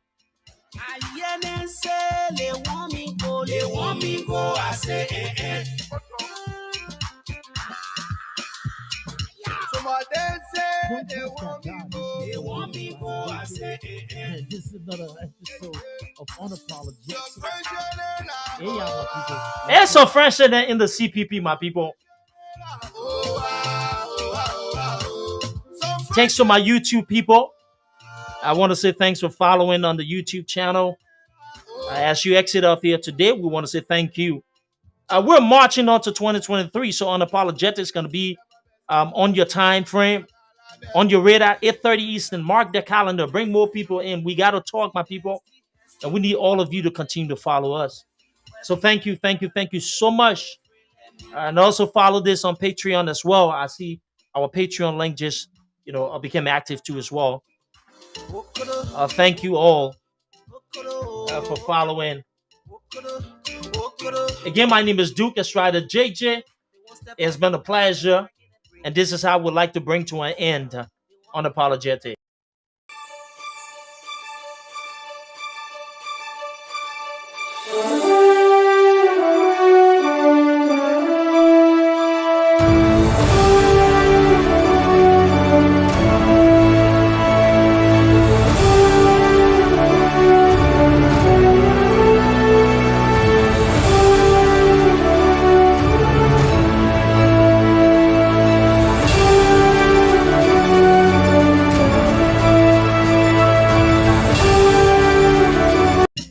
My people, just come on courtesy from me. I noticed that William McDavis, I did see your number, first time viewer. William, I want to say thank you. I was ending the show, but because I saw your message, I value my people who are watching. I really, really do. And nothing is bigger than you. I want to say thank you. I want to just tell you thank you for following, taking your time off. I did see your call. Call me right after the podcast today. I appreciate you and everyone. This is your first time. We have a tradition here. Since this is your first time joining Unapologetic, I want to send a happy cheers to you. A round of applause for you also, William. Thank you for following us. On that note, we're going to exit Unapologetic weekdays, 8:30 Eastern Standard Time. My name is Duke. My people, you'll find a friend like me, okay? ABC 2023. We out.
Copy from soundapira.com. Dance, baby, we busy right.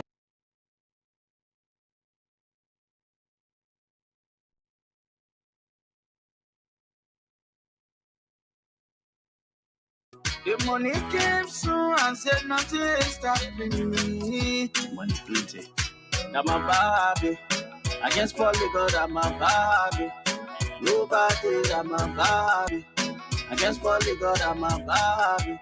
Not get body. This life that we living, when you wake up, you must celebrate.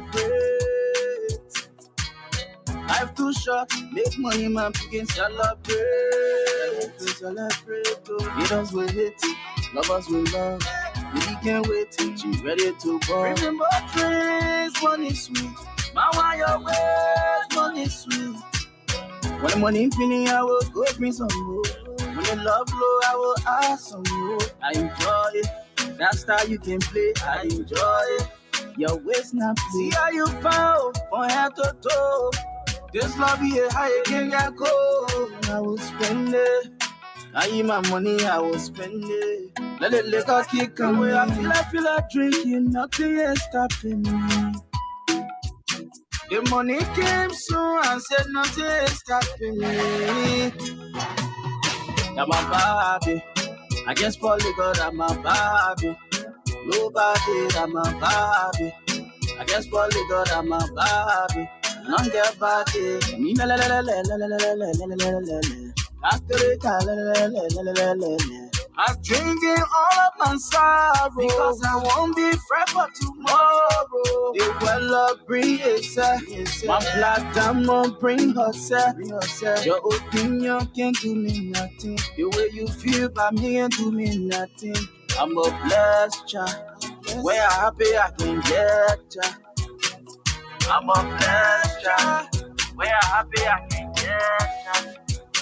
Remember dreams, money sweet. My wire ways, money sweet. When the money infinite, I will go bring some more. When the love low, I will ask some more. I'm a baby. I guess for the God, I'm a baby. Nobody, I'm a baby. I guess for the God, I'm a baby. Not get body, I'm a baby. I guess for the God, I'm a baby.